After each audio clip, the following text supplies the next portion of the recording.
So today, we're going to be talking about interviews. Your resume made it through. Now will you?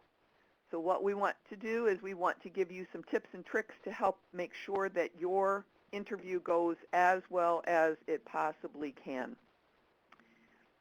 Today on our call, we have myself, Dee Reinhardt. I'm a social media strategist. I am with Time to Market. I started my own company in 2011. I became a certified social media strategist in 2010. So I've been working on this project with Illinois WorkNet for a while, and we're doing all sorts of webinars, hopefully to help you with your job search and make sure that you are in a new career path soon. Lori Husband is our guest today. She is the president of Valuable Resources Company. She actually teaches an MBA program at Aurora University and has over 15 years of experience in human resources. Welcome, Lori. Good morning. Thank you. And on our call, as always, our valuable team from Illinois WorkNet, we have Natasha Telger, Chelsea Jones, Tanya Gooden, and Lacey Pollock. So thank you, ladies, everybody, for helping us make this call a success this morning. As we move along, what is an interview? An interview is nothing more than a test. You're testing the business as much as the business is testing you to see if each of you are a good fit. An interview is your chance to make the highest grade on that job test, and we want to know whether or not you're going to be designated as a magna cum laude. So our first poll question today is, which one of these items should you address before an interview? So if you can take just a moment to answer these questions here for us. And you can answer all that apply.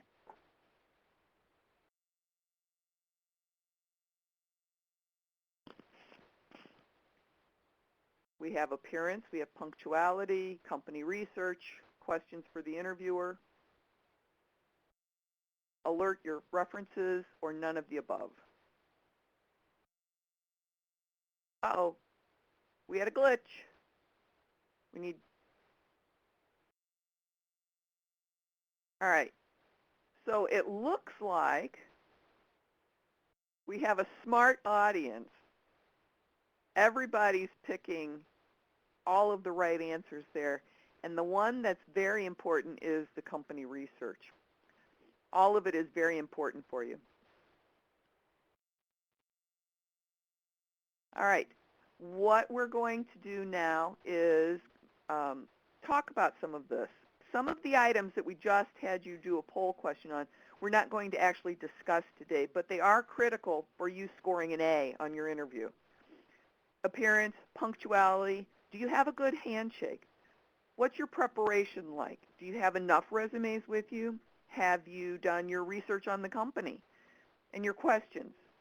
And then finally, your communication skills.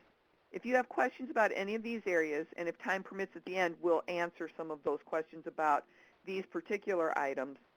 And if you want to have a question answered, make sure that you write it into the chat pod, and Chelsea or somebody will grab it and put it over into our notes so that we can make sure that we answer it. Now, if you have some answers or some questions about these too, you can always view the recording for the job fair preparation webinar that we did. We heard some of the most important physical characteristics that you should prepare for in that webinar. And Chelsea will add that to the chat pod in case you would like to add that webinar. Thanks, Chelsea. You're on the ball. So what's the difference between interviews from 2013 today and 10 years ago in 2003? From a CNN Money article, we've got the numbers that show up on the screen right now. Workers over 50 were unemployed for 4.83 months. The median severance was 8 weeks. Job hunters take pay cuts. None of that seems like it's new news. Some of it might be a little bit longer on the weeks of unemployment. But what's really the big difference? And here's where I want to ask Lori to come in and help me out. What's some of the information that's different between now and then? Well, before I answer, I don't know if you can hear the monthly tornado siren in the background. I hope not. No, I don't hear it. Oh, good, because it's awfully loud right now. What's different? I would have to say, just in the experience that I have with interviewing, social media is a huge difference now, where people don't have the people skills or the communication skills or the grammar skills that we used to have. However, social media is making things easier for us to find more people, doing more research, even advertising our positions that are open. I think that's a huge difference between what it was 10 years ago. Some of the things that are happening, though, when we're interviewing is obviously things are slower than they used to be. We don't have as many job openings right now that we used to in the past. So there's a lot of layers of management that don't want to rush a position or to spend money because companies, are being very careful with where they spend their money. Another thing that is different than it used to be is because companies are being frugal with money, they are spreading other people too thin with positions and burning the people that they have out. But I think the key in the actual interviewing is the social media. Yes, I think so. I think social media is the biggest difference because people are using it. And I don't know if any of you were there, but we did do a job search in the digital age, and we're going to put that link up a little bit later. But just one of the things that is a huge aspect is LinkedIn, don't you think? Yes, absolutely. And LinkedIn launched on May 5th, 2003. Now, I've only been a member of LinkedIn since 2008. Lori, how long have you been a member? I think I've been since 2007. Okay. And then if you think about it, Facebook launched in 2004. So LinkedIn is actually older than Facebook. Right. So one of the things that this is talking about here is now with the changes in technologies and different things, a lot of job hunters are switching to new careers. So what we'd like to know right now is how many of you are switching to a totally new career right now?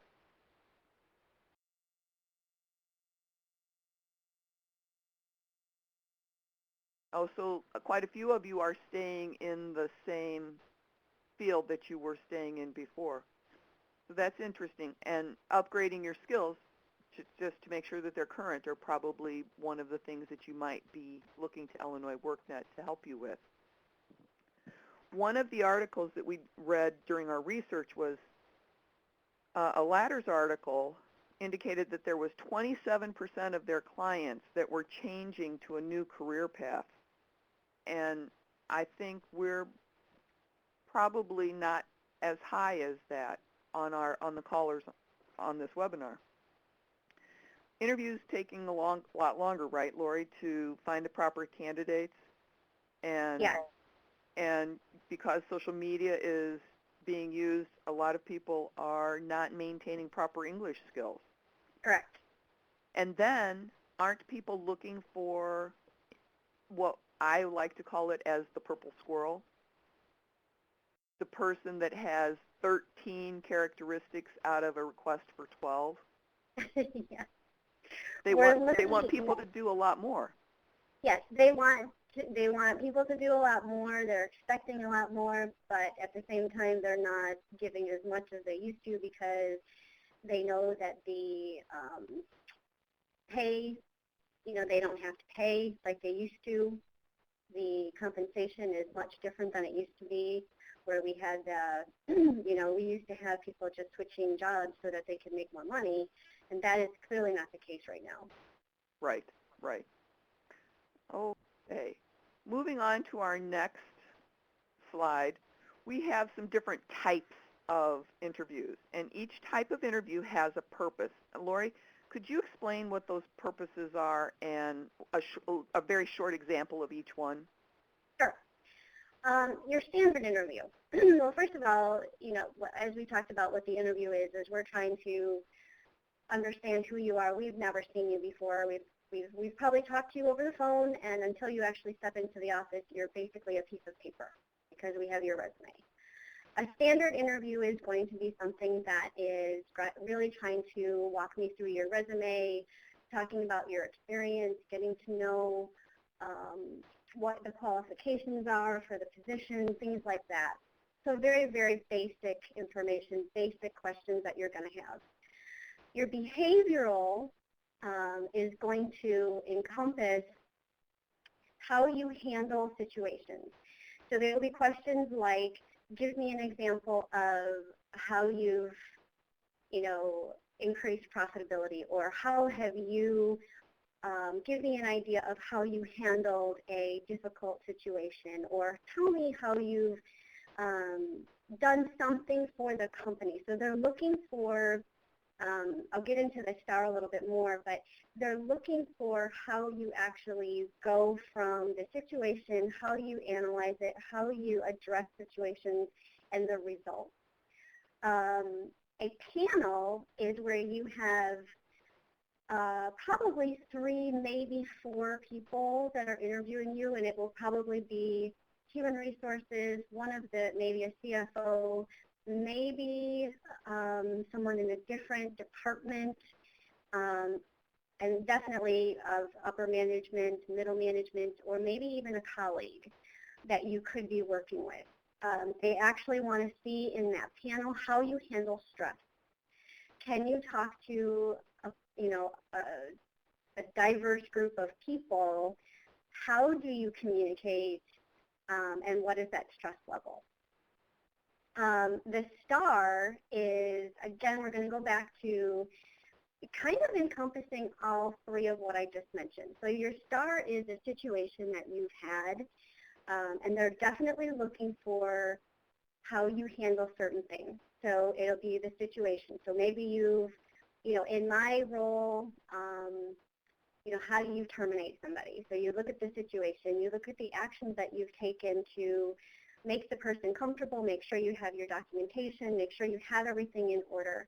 You look at the task. What tasks have you done to get you to the action, and then the results. How did that situation end? I've had a situation where it became kind of violent in a termination. And so what is the result of that? So I had to go into a little bit deeper with that. But that's what they're looking for. In any type of interview that they're looking to see how you handle yourself, how you maintain your professionalism, how you maintain staying calm, things of that nature. Yes. Any questions on that? The STAR type of interview is very similar to the principle that we discussed for the LinkedIn webinars that you should be explaining in your summary. So that brings over this question that I want to ask.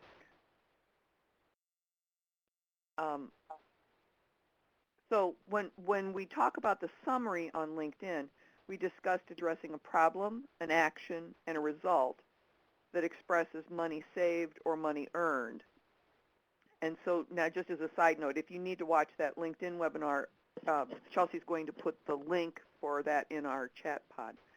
But when somebody is talking about a STAR type item with an interview, do they want to address how they've saved money, or do they want to address all of those aspects in that situation? Yes, whatever that situation is, whatever the result is. So say, say, for example, I've had to restructure positions.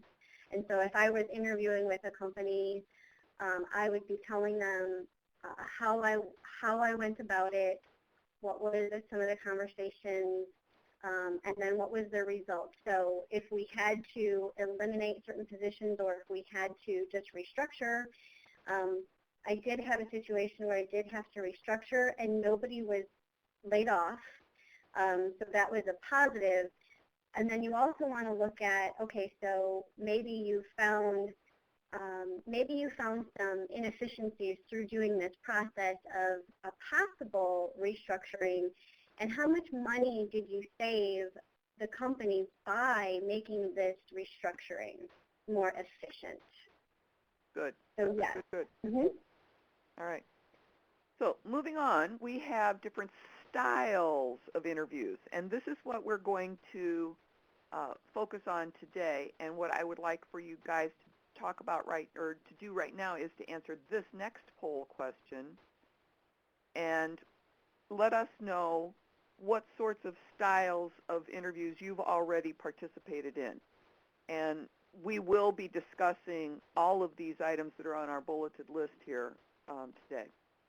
So we'll give you just a moment to check those boxes.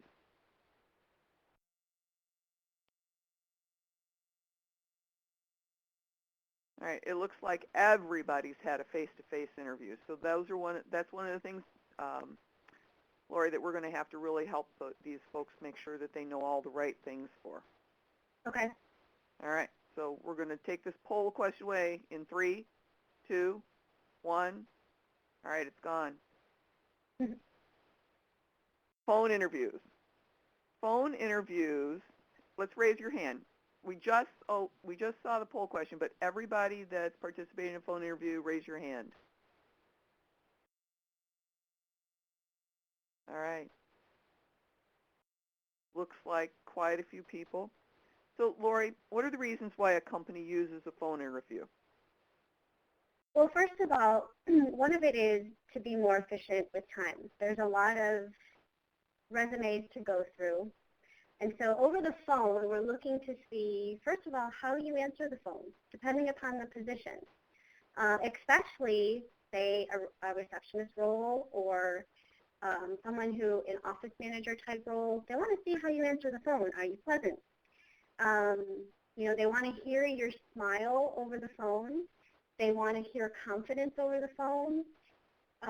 They don't want to hear somebody who is, hi, how are you? It's really a representation because you're the first person. Say if it's a receptionist role, you're the first person who's going to make an impression of that company. So they're looking for certain things. They're going to ask you certain questions to make sure that you have done your research about the company. Again, there's a lot of people to choose from. There's a lot of talent out there, and there's a lot of qualifications that aren't met.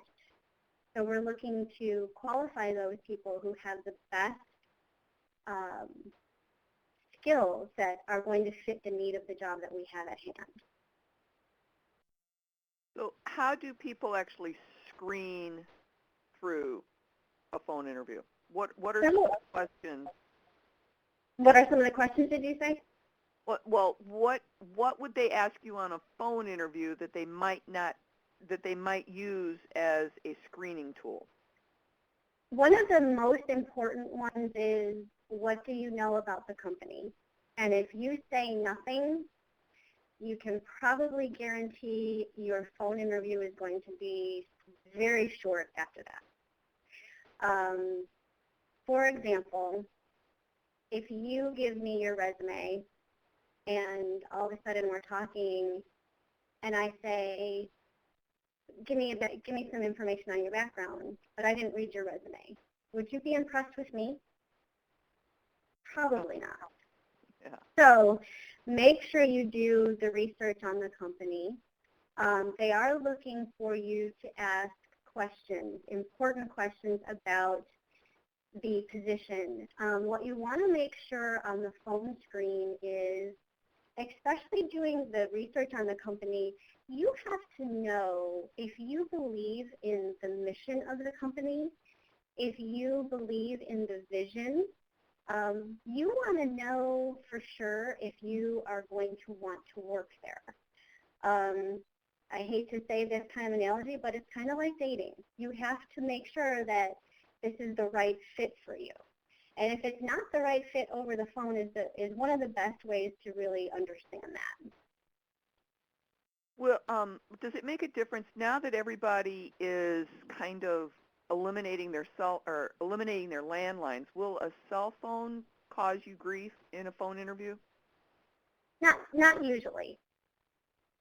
And people understand, right? That Yeah, people understand that. And I mean, it is the way that we communicate more often. It depends. It can be kind of, a pain every now and then, but most of the time it's not a big deal.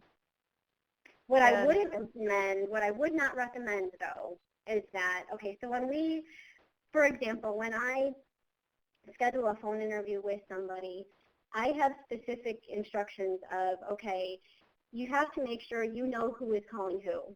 So I send an email to the person saying, okay, I need you to call me at this time on this phone number. We'll talk for, approximately 15 minutes. So you have an idea of what that agenda is. What I would not recommend is don't be talking while you're driving. You really have to focus on the conversation at hand, so don't multitask. okay. Okay, and then you brought up a very important point that I was going to do a follow-up question with is, do you schedule phone interviews Absolutely. so that somebody knows that they need to do their research? Well, it's kind of like, excuse me, you want to be prepared. I know that, hold on, my screen just went to sleep. You want to be prepared when you're talking to somebody. If you think about it, as the interviewer, we have a ton of resumes at hand. And so it doesn't look very professional if you call us out of the blue and say, I'm so-and-so, and I'm applying for this job, and here I am shuffling through 1,000 resumes. That's not very impressive. So on the flip side, as the interviewer, I don't want to do that to somebody else. So because the interviewee probably has, maybe 20 companies that they've sent their resume to. It's a really good idea to keep track of the companies that you have sent your resume to. So for example, when I call up and say, I'm Lori Hudson from Valuable Resources, I'm calling about your resume about this position, then they could say, oh yeah, like I remember that, rather than, oh, who are you? But that's why it is better to be scheduled so that you're both prepared, and it's a professional environment. It also shows time management. It also tells that you know how to be professional. So it just gives a little bit more when you do schedule it. Right. I like the point that Tanya made in the chat pod over there. It says, take the music, answer tones, ringback tones off of your cell phone when you're looking for a job. I like that point. I would also think about your outgoing message. There are some candidates that say, you know what to do, when to do it. You want to have your outgoing message be as professional to represent you. I mean, that's our first impression of you. Exactly. And Dallas made a good point about make sure that your professional message is short to the point. No kids, no music. In most cases, your cell phone now becomes your business line, and you are in the business of promoting yourself to get a new job. Right. Well, and that's part of why we schedule, because if you do have kids or you do have dogs, you have you want that quiet background. We do understand that babies cry. We understand dogs bark.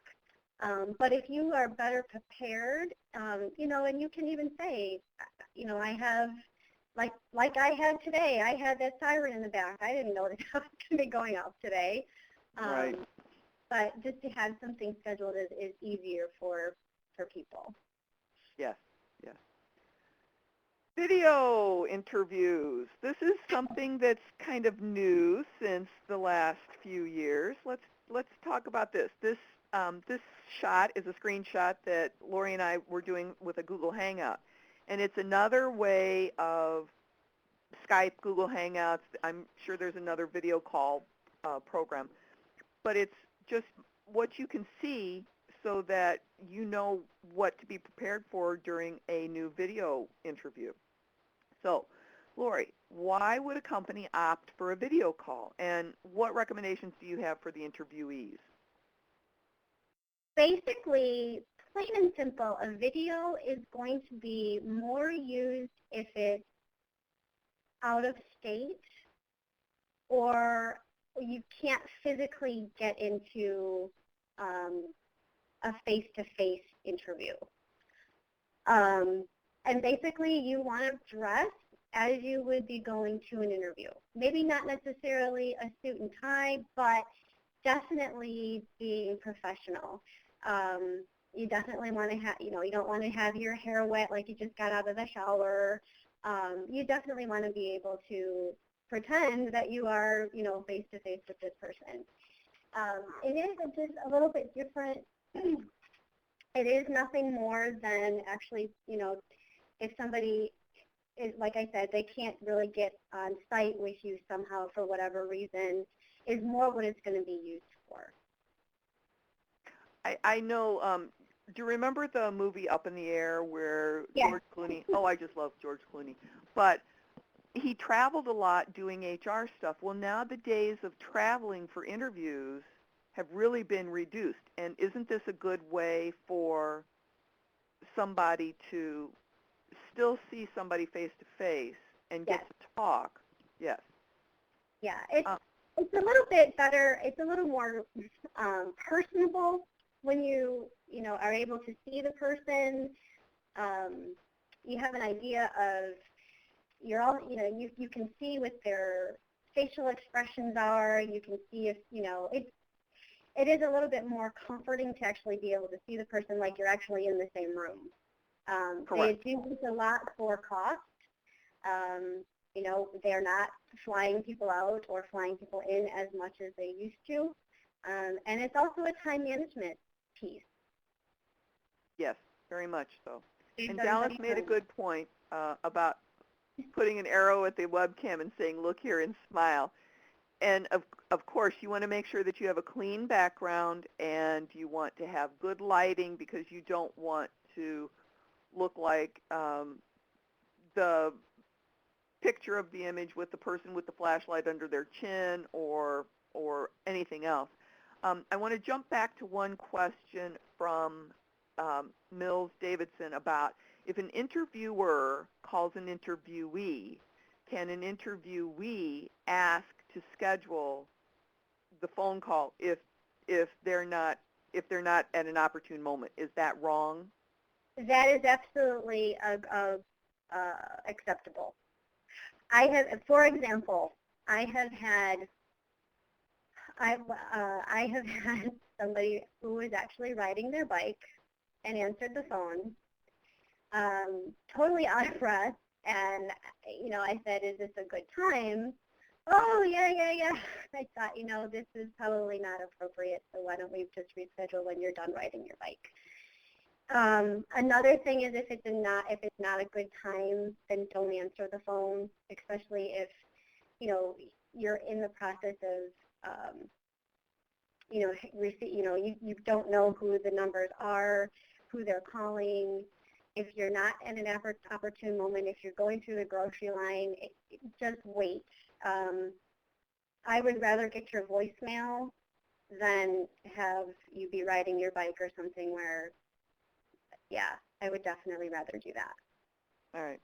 back to the video, I want to do just one last thing. I found a really cute article after we were talking about doing this, and it was how to dress for a video interview. And Chelsea has a link that she's going to put in the chat pod for me from .complicated. But what I found interesting about this was the woman had a very professional appearance from the waist up, and all of her makeup, her hair was proper, all of that kind of stuff. But she did take a picture, and from the waist down, she had on some love pink type sort of what. It's just interesting. I mean, Yes. the camera only shows from the waist up. Yeah. So Chelsea posted that link for us. Okay. Next one, face-to-face. This is the obvious one. This is what everybody is used to doing. But let's answer this poll question here.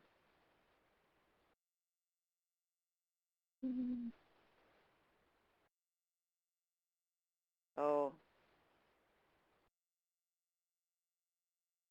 yeah. I can see how that would, how the numbers are playing out there. What do you think, Lori? Which one makes you more nervous, Lori? Honestly, for me, I think a one-to-one is a little bit more nerve-wracking for me. I would think so too, just because with a group, you don't have to worry about what they're thinking. And one-to-one, for me, you got to worry about what the person's thinking and reading too much into what their nonverbal cues are. And if you have no chemistry, if it's a one-to-one, it's a very awkward silence. Yes, yes. I mean, you've been on the phone where you don't have a lot of chemistry, so both people don't really know what to say, and so you can get that as a face-to-face. I think that's what makes me a little bit more nervous than a group. Because a group, you can Find someone. there's someone that you're talking to, a bunch of different people. Everybody has a different personality. People will ask you different questions. Other people will make you a little bit more comfortable. So yeah, that's my feeling anyway. Yeah. So face-to-face is obviously the interview of choice for ages, Lori. What's the difference now, and how can people best prepare for one-to-one interviews? Well, first of all, everybody has, excuse me, everybody has mentioned on the poll, you have to be your appearance.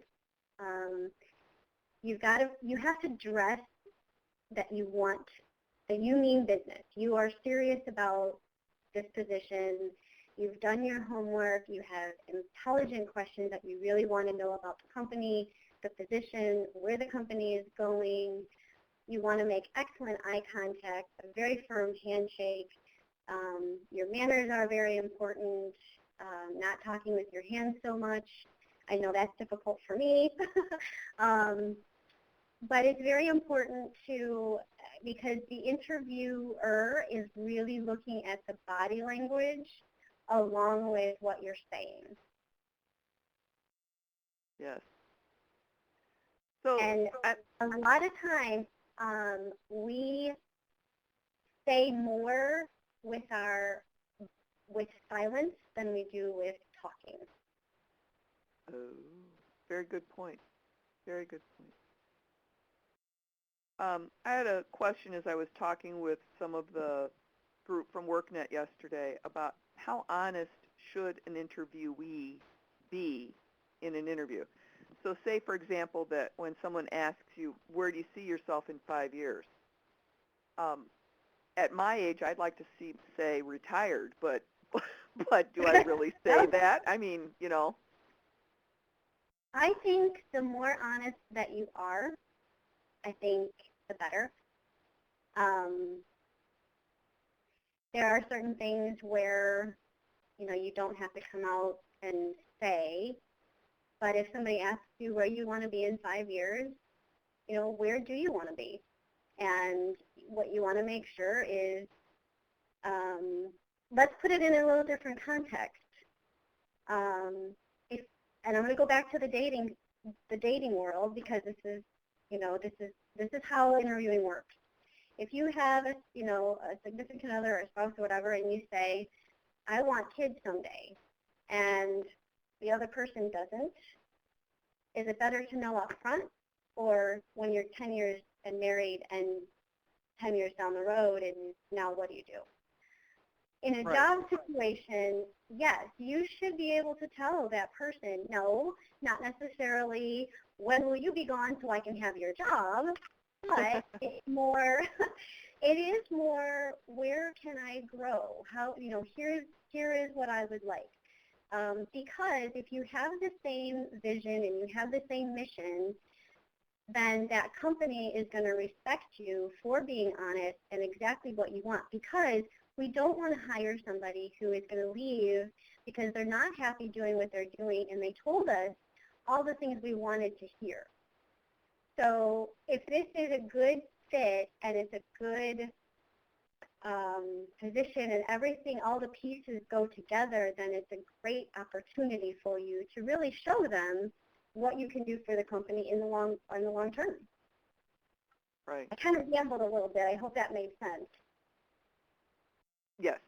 On the face-to-face, we have a question that kind of goes along with this that's different than a group discussion. What do you do when you get passed from one person to the other? So say you meet with this person for 15 or 20 minutes, and then they say, okay, we're going to take you into Sally's office for 15 or 20 minutes, and then Sally takes you into Joe's office for 15 or 20 minutes. You address each set of questions that they ask you, right? Yes. And that's different than what we're talking about in our next slide as a group versus a panel. So group or panel are usually groups of people and interviewing you all at one time. Are they normally a first interview? It can be. Typically, what I like to do as the interviewer is I will tell the person what to expect, so that they can be prepared. So if it is going to be, you'll meet with Sally, you'll meet with Joe, you'll meet with, the director, whomever. Now, that doesn't necessarily say you're going to meet with them all together, but at least they have an idea of, oh, I'm going to need 3 resumes to bring with me. I'm going to be meeting with 3 people, so I'm probably going to need, a good hour and a half maybe, because I don't know how. So again, it's that preparation. But yes, when you said to address each one when you go into, what did you mean by that? Like when you're exiting, or did we cover that? Say that again. You said something about, there was when you go into each person's office. Oh, yes. So and how we address that. What exactly, did we answer that? What exactly was the question for that? Well, it was a tag team approach, and I think we did. I Okay. think we did answer that one. And Okay. then there was also some confusion from the audience about a group interview versus a panel interview. And in our definition, a group is the same thing as a panel, meaning that there are 2 to 5 people from the company in a panel or a group interviewing you as the interviewee. And so then, conversely, have you ever done a group interview where you, as the interviewer, interview a number of people at one time? No. I've never encountered that situation myself, but it does. Somebody from the audience said that they had that happen to them. I have heard that for interns, I have heard that. I don't think that is appropriate, quite honestly.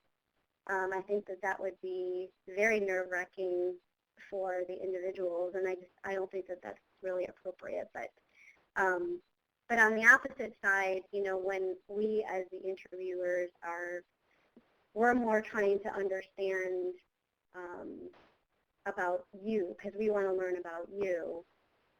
So that's, I've never even suggested to have, 4 or 5 interviewees at the same time. Right. Now, you could if it was a testing situation, it could be part of the interview process, but you're sitting down taking a test. That to me would be a different situation. I think that would be a different situation, but it is very awkward even when you have, I don't know if many of you have, run into, for a lack of a better word, your competition on the way out the door. I mean, it's a very awkward situation. So to even have them, in the waiting room filling out an application or taking a test, I think is just very awkward. So I had that happen to me one time because my interview ran longer than they had anticipated, because we were just talking and it went very well. And I walked out the door and saw the next interviewee, and that wasn't very comfortable. It's very awkward, yes. So as the HR person is, in that, I try very hard to make sure that people are as comfortable as possible. Now, in a presentation kind of interview, what types of positions are normally interviewed in this style? The presentation is going to be more like teachers, trainers, possibly sales, maybe marketing, somewhere where you are expected to be talking to a group of people all the time. For example, when I was interviewed for working at the college, I had to be interviewed in front of 3 or 4 of the other instructors, and I kind of had to pretend that they were my students and this is how I would conduct my class, so that they get an understanding of how comfortable you are talking in front of people, how prepared you are, do you stay on track, how do you handle the nerves, how do you handle the questions, how do you facilitate a classroom so that you stay on target. So that's what they would be looking for, and those would be the types of positions. So let's chat a moment about nerves and bad body language, and what are the nonverbal signs that an interviewer watches for? Rolling the eyes. Rolling the eyes. Yes.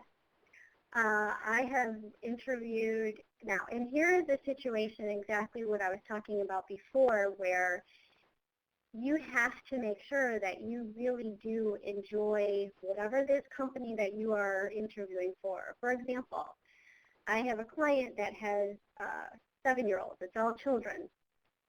And the question was, do you like children? Do you like working with children? And she rolled her eyes and said yes. So right there told me you want nothing to do with the children. And unfortunately, it's a school full of 7-year-olds, so this is not going to work. So definitely rolling of the eyes. You need to smile when you're excited about something. We want to look for that, the passion that you love what you're doing. You want to make great eye contact. I don't know if people have done this. I've had somebody do this to me before where they close their eyes when they talk to you. That is a very strange situation, but really look them in the eye. Have that good communication of the eye contact. Don't be fiddling. There are some people that are very, very nervous, and you can see them shaking. Some people shake their legs, some people shake their hands, some people, they fiddle with something or they're tapping their pen.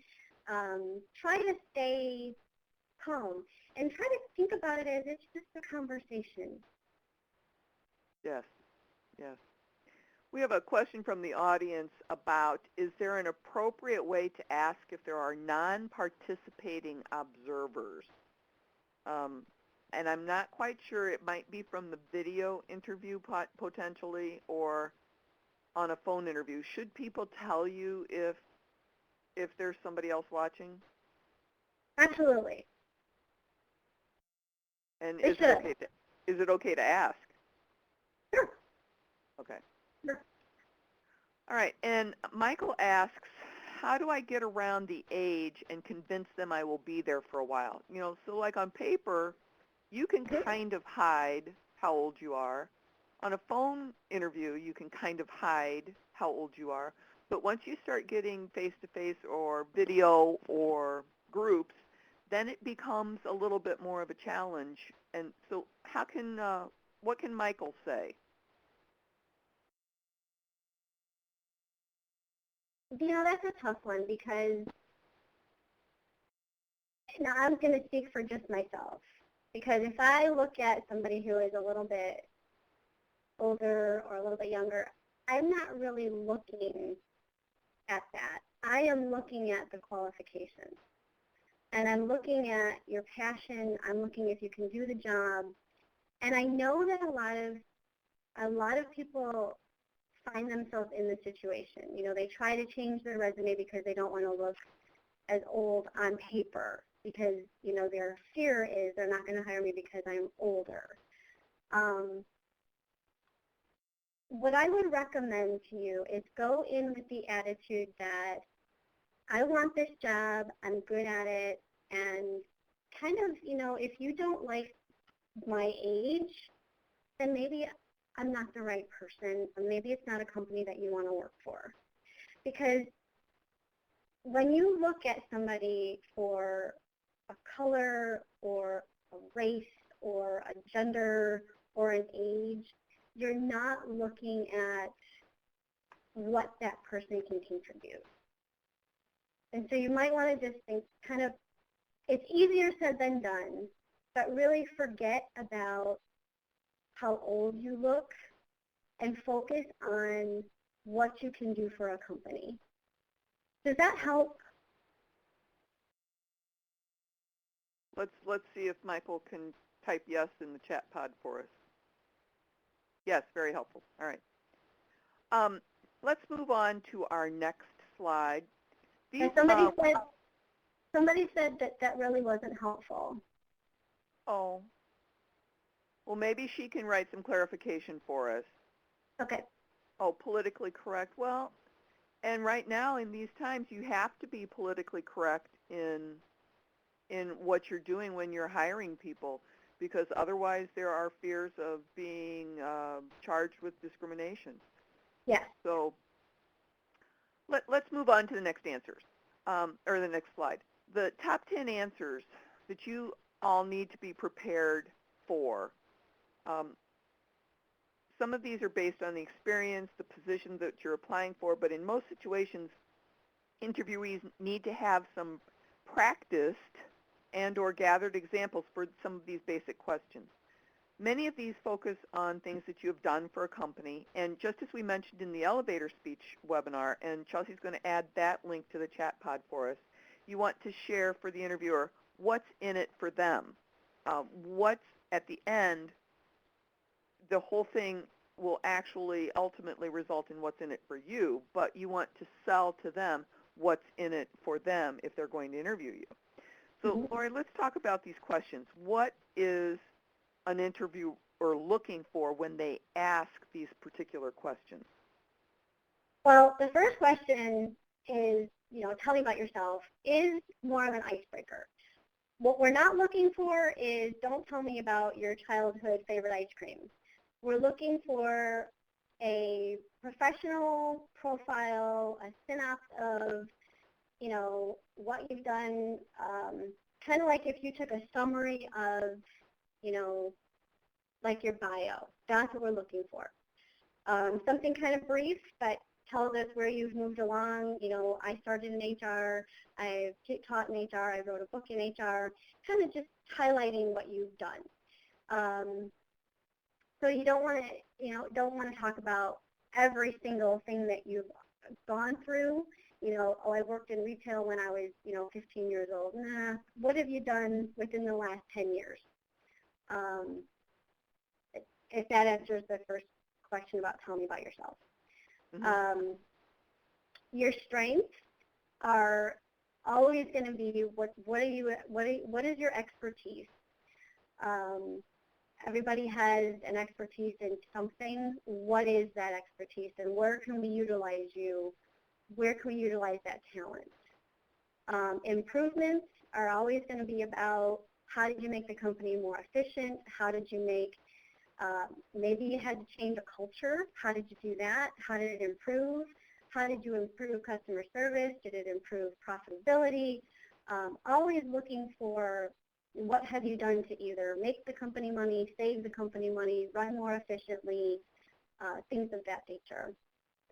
What prompted you to apply? Why are you interested? Did you do your homework? Do you support the mission of what we do here as a company? When we're looking for an ideal position, this is where we're looking for where have you been and where do you want to go? And do we have that available here? You may get into a kind of a flatter company that doesn't have a lot of management, so you may not, and you want to be a manager, it's probably not going to be an ideal position for you because you're probably going to leave because there is no growth.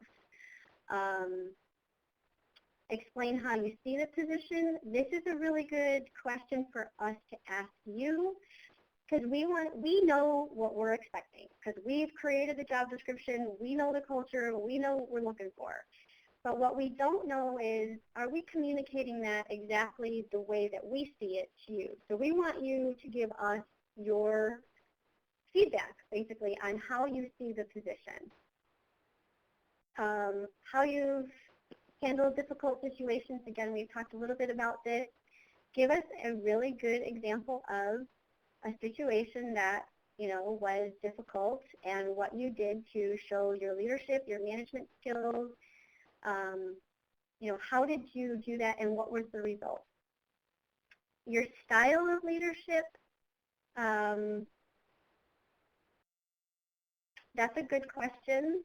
I would think that would go back to how do you handle certain situations? How do you, for example, let's say a company is having to go through a downsize, or how do they keep the morale up? And that would be describing your style of leadership. So that's a great example if you've been in a situation like that. Problem solving, again, it doesn't necessarily have to be a horrible problem, but you know, maybe you come across something that's less efficient, and how did you make it better? And basically, all of those questions are going to tell us what you can offer the company. Good. So in some of these situations, it's some of the soft skills and the people skills and Yes. the transferable skills that will go. And on Illinois WorkNet, we actually have an entire page based on transferable skills, and Chelsea's going to put that link to the transferable skills up into our chat pod. Now, just yesterday I read an article from the Harvard Business Review, and it put the whole theory of being prepared to answer these questions to shame. And I have the link for that so that y'all can read that as well. But it says, instead of asking, where do you want to be in 5 years, you ask, what don't you want to be doing in 5 years from now? What do you think about that kind of approach, Lori? I think that's a great approach. I think it's different. I think, again, the more honest you are, the better fit it's going to be for you. You know, I think that as the interviewer, I don't want you to tell me things that you think I want to hear. So I would rather really understand what do you want to be doing, because I want to utilize that experience. I want to utilize you where you are good, because I don't want to have turnover. I don't want to train somebody else. I want to invest in you, and it's a win-win. Now, there are a lot of companies that are not, they want to hire a warm body just to fill that position. But when you come up from management and HR and you're in this position, you're looking at, what are these skills and how can this person maintain or improve the company so that the company stays in business. Yes. You're an asset. You are an asset to the company. And Right. if I seriously think that there are very good companies out there, and there are a lot of companies that do not view people as an asset. If they don't view the people as an asset, you may want to rethink working there. Right. Just to go through this article really quickly, Barbara Walters was a famous interviewer that most of you know, and she would ask a question that was to get people to open up. What would you say is the biggest misperception people have of you? And that's a question that could trip people up. Another couple questions are, rather than ask, what will your previous manager say about you, you would ask, how would you rate your performance on your last job on a scale of 1 to 10 and why? And then you follow up with, how would your manager rate you? And then one of the last questions they said is, people always ask you about what are your weaknesses, what are your 2 or 3 weaknesses? And instead of that, they're suggesting that people say, quickly name some reasons why I should not hire you. And it gets, what this all boils down to is getting people to think on their feet instead of having those rote answers that everybody's saying. It's some of those things that are just different to make you think. So what are the 10 questions? What are the top 10 questions that people should ask? And we talked about some of this in our webinar on job search in the digital age. And Chelsea's going to post that article for us. But what are some of the questions that they should be prepared to ask the company? What do you really want to know? What do you truly want to know? I like to know, why did they pick me out of 500 resumes? What made me stand out? Everybody likes to talk about themselves. So ask them, why do you like it here? Why do you work here? What made you decide to come and work here? What intrigued you about the company? That'll give you a lot about that, and that'll give you a lot of information about that person. What challenges do you find about working here? I like that question because you're not really saying, what don't you like? But in a way you are. But a challenge doesn't necessarily mean you don't like it, but it could be, it could be a certain situation that they've been trying to work on for a long time. Explain the company culture. Is the company culture going to fit for you? If you are a very laid-back person and they are very, very corporate, it may not be a good fit. But maybe they're a design company and they look for a little bit more flexibility and they're looking for more creativity. Have them describe the culture to you. What are you expecting of an ideal candidate? You're looking for those. You're looking to find the qualifications that match your resume versus what they're looking for with you. Why is the position open? Did the person leave? That you're finding about. Why is it? Is it turnover? Is it the manager that they're leaving? What's wrong with the position? Is it a new position? That'll tell you that the company is growing. Who do I report to? A lot of people sometimes, it does make a difference to who they report to. And then again, what do you really want to know? Look at the website and find 3 major questions that you want to know about the company. All right. So one of the things from our job search in the digital age, there's a couple of questions articles that were in there, and one was just about like what Dallas asked, is how can I help in my first 30, 60, 90 days out there? But then Arnie Freytag in an article says, let's flash forward and assume that I've been working for you for a year. Imagine that I've just given you a stellar, that you're just giving me a stellar performance review. What are the things that I will have done right during the next year to earn such great praise from you? It makes the company think. It also helps them put a positive spin. It puts that plus into their brain about you.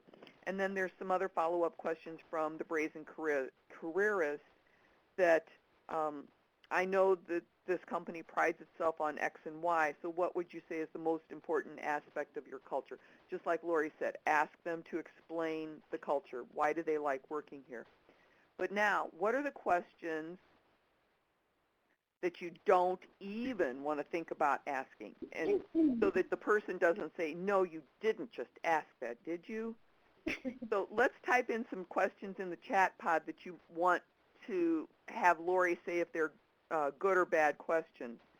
And Lori, let's explain a couple of these things on the screen. Okay.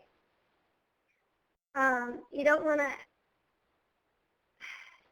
salary is a difficult one because if somebody is making 30,000 and the job is paying, or let's reverse it, if somebody it needs to make 60 and the job is offering 30, I want to know that this is probably not, the right fit. Most of the time, salary can be discussed via the phone interview, just to make sure that there's a salary range that it is comparable. But you don't want to go in there asking about salary and benefits and vacation times before you even understand what the job is, and if you've even got, if they're even interested in you. You don't want to, go in and say, when is my, my first day off or my vacation time. Full-time versus part-time is typically going to be in the ad or over the phone. And if you really are, if a position is part-time and you really want full-time, don't go in there thinking that it's going to be full-time, because if they say it's part-time, it's part-time. So you may be wasting your time with that. But a lot of times that is upfront via the phone before they're even called in.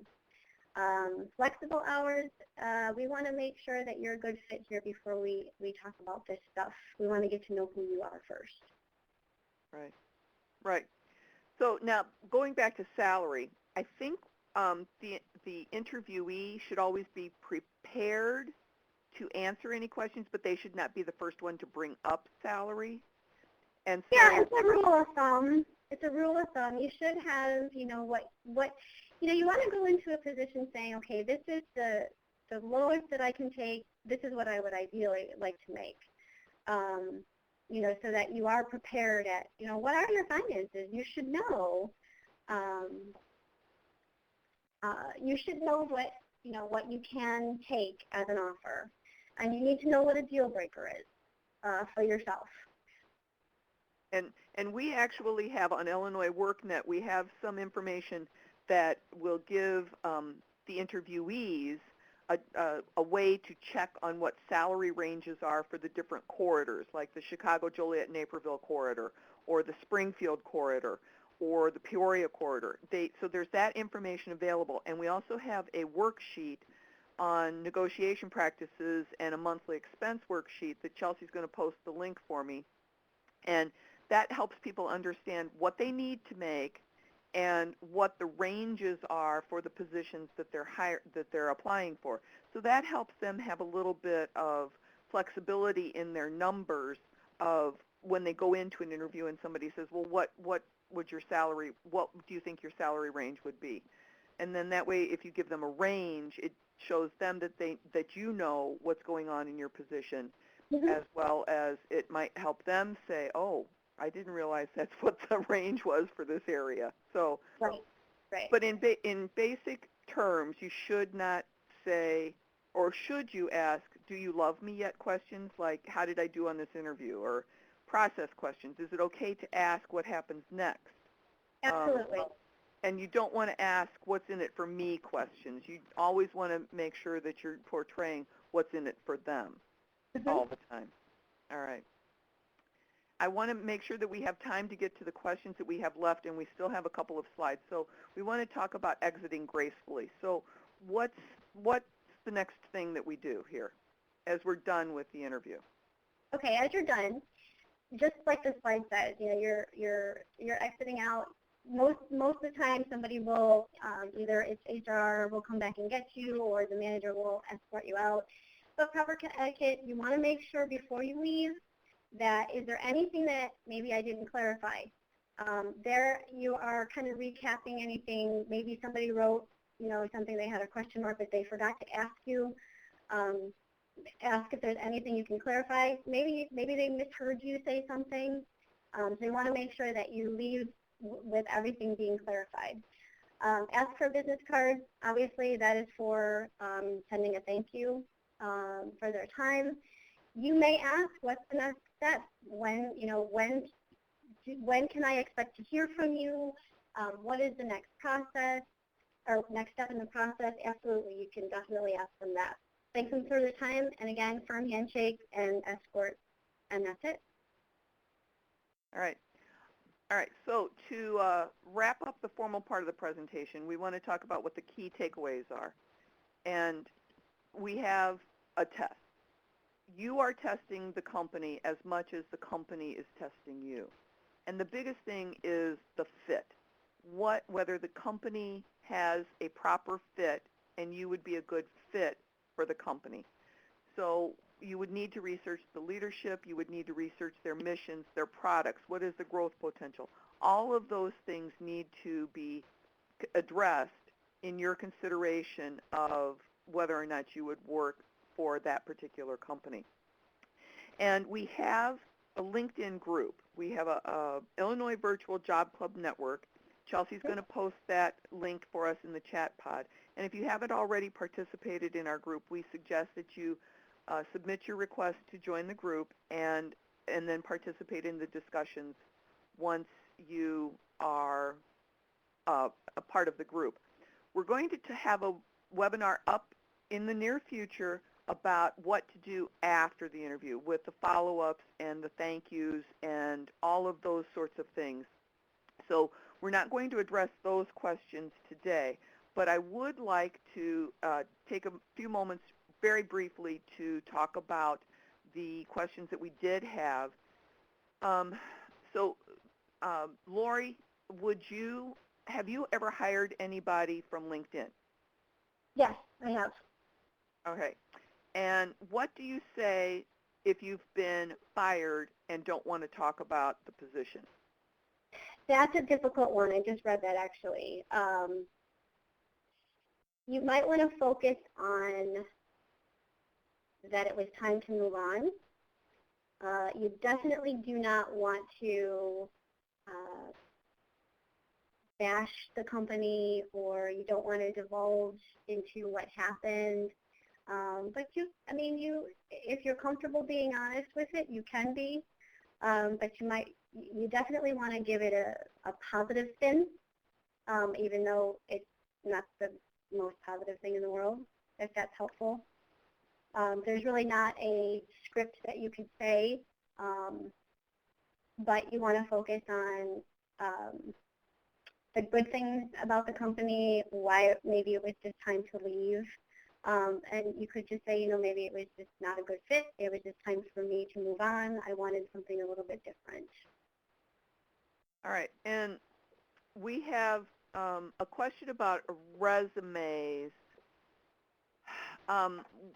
Basically, the answer to that question is you only want to go back about 10, 15 years at the most on your resume, because that does definitely tell your age on your position. And you might want to go back to our resume webinars to take a look at what we discussed in there as far as the functional resumes go.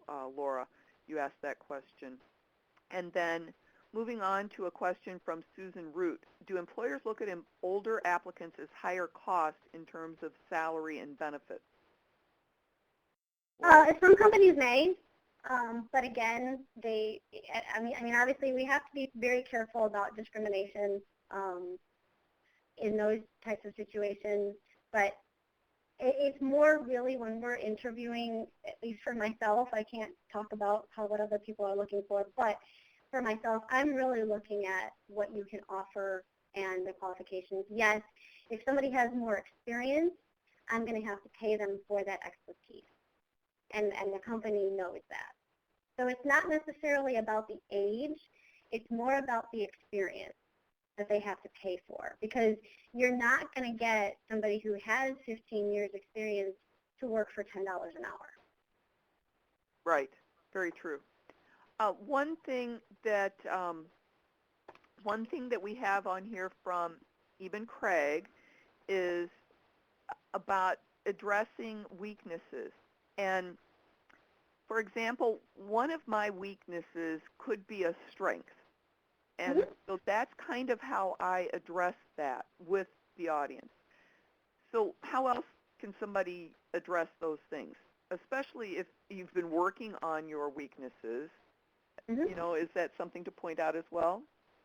That is definitely what we're looking for. If you have a weakness, what are you doing to overcome that weakness? So, for example, if you're not good with talking in front of people, what are you doing to improve that skill? That's what we're looking for. It's not necessarily so much the weakness, but how you're handling to strengthen. It's a muscle that you've got to continue to work at. So what are you doing, and what is the attitude for that? That's what we're looking for. They're very good. I like that. Okay, and Anne asks, if you are obviously disabled, how do you make the interviewer comfortable without drawing them into discussing your disability? Uh, Say that again? If you are obviously disabled, how do you make the interviewer comfortable without drawing them into discussing your disability? Well, So say somebody's in a wheelchair or something. yes. Um, Obviously, we have to, somebody who is very seasoned is going to completely look past that. They know better. We cannot ask those types of questions. They may ask you, is there anything that prohibits you from doing this job? But typically, we cannot ask you about your disability unless it has anything to do that's going to stop you from doing a major function of the job. So if you're in a wheelchair and you go to UPS, are you going to be able to lift 40 pounds? So those are things that you have to think about. It's really about the qualifications of being able to do the job. Your interviewer should not be asking any questions about your disability. One thing that is available for persons with disabilities is through the Department of Rehabilitative Services. There are funds available for employers to make accommodations if they're simple accommodations. So Yes. if you walk into an interview with a list of resources that are available to the employer, it might help them be able to understand, how can I make this work better for you as the interviewee. So, and we have one last question. My resume has experience that reveal my race, sexual orientation, and religious backgrounds. Any thoughts? And it says my real and actual work experiences reveal these.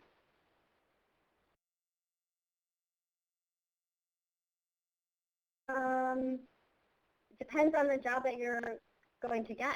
We're looking at the qualifications of the position. So I guess I don't understand how your position would show your sexual orientation and why that would even matter. And if it depends on what the new position really is. So if you're talking about job skills and all of those sorts of job functions, you need to examine those items and expound upon those instead of thinking that somebody is going to see what your race, sexual orientation, and religious background is. So if you can make your resume look more like job skills and the functions of what you did, that might help eliminate any potential for discrimination. I think that's where the question was actually kind of going. Okay. So, Yeah, all right. Well, go ahead, Lori. No, I would agree with what you said to make it, Okay. because I don't see why, um, like somebody says their membership in Black student unions, that doesn't tell me that you're black or white to me. So it tells me that that's what you're involved in, but it's not really telling me anything about that. So I'm Right. looking at more of the job than the qualifications. Right. Well, I'd like to thank everybody for attending today. I would very much like to thank Lori Husband for her valuable insights as to the interviewing process. She is the principal at Valuable Resource Corporate Company, and she deals with human resources for small businesses that cannot have a human resources person full-time. Our next webinar will be on June 18th and 19th, and it is going to be on applicant tracking systems, and I have a guest speaker coming in for that as well. We will be posting the webinar registration for that on as soon as we are done with Thursday's webinar. So thanks very much, everybody, for participating today. I hope you learned a couple of nuggets. If you want to watch the webinar in the future, it will be posted at Illinois WorkNet and on our YouTube channel. Thanks very much for your time today, everybody. I would love to thank Chelsea, Lacey, DeTanya, and Natasha for helping on the back end of the webinar. You guys are champs, and I couldn't do this without you. So everybody have a great